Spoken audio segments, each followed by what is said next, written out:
ఇక్కడ ఫ్రూట్స్ అమ్ముతామండి మేము. పైనాపిల్ది పెద్ద పొగ వచ్చింది. ఫస్ట్ పొగ వస్తుంది ఏంటని చూసేపర్లకి చిన్నగా అక్కడ మంటలు వచ్చినాయి. మంటలు వచ్చేపర్లకి జనాలు ఒకళ్ళ తర్వాత ఒకళ్ళు వచ్చారు. తర్వాత గంటల గారికి ఫోన్ చేస్తే అవి వచ్చిన తర్వాత మేము అందరం ఆ పైకెక్కి అవి ఆడతాం. దాంట్లో కూడా కొంచెం సామాన్ తీసాం, కానీ చాలా సామాన్ లోన్ ఉండిపోయింది. లోన్ మరి పనులు చేస్తున్నారు వెనకాల ఏదో పనులు చేస్తున్నారు. ఆ పనుల ద్వారా వెల్డింగ్ పని ఏదో చేస్తున్నారు. ఏదో మరి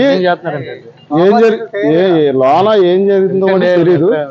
పొగొస్తుంది, కానీ చాలా ఫర్నిచర్ ఉంది. చాలా కరెక్ట్గా 5:40 కానీ 5:40 కానీ 6 లోపల, అంటే టైం అంతగా తెలియదు. చాలా మంది కానీ చాలా నష్టపోయారు. ప్రమాదం అయితే ఎవరు జరగలేదండి. ఫస్ట్ పొగలు వచ్చినాయి. పొగల ద్వారా ఒకసారి మంటలో ఇక్కడ అంటుకో ఆ రేకుల చెట్లు కూడా కింద పడిపోయింది. ఏంటి ప్రమాదానికి కారణం ఏమంటున్నారు? ప్రమాదానికి కారణం అంటే ఏం చెప్తామంటే, కొంతమంది వెల్డింగ్ పని చేస్తామన్నా, కొంచెం ఏమైనా పని సరుకు సోఫా సెట్లు తయారు చేస్తున్నారో చెప్పారు. ఫస్ట్లో అయితే మేము వచ్చినప్పుడు అయితే ఇక్కడ ఎవరు లేరు, ఆ స్టాఫే ఉన్నారు. స్టాఫ్ అంటే మాతో పాటు చాలా మంది సాయం చేశారు. ఆ ఫైర్ ఆఫ్ సెంటర్ కూడా వచ్చి సాయం చేయడం వల్ల ఇది ఆగింది, లేకపోతే ఆగేది కాదన్న.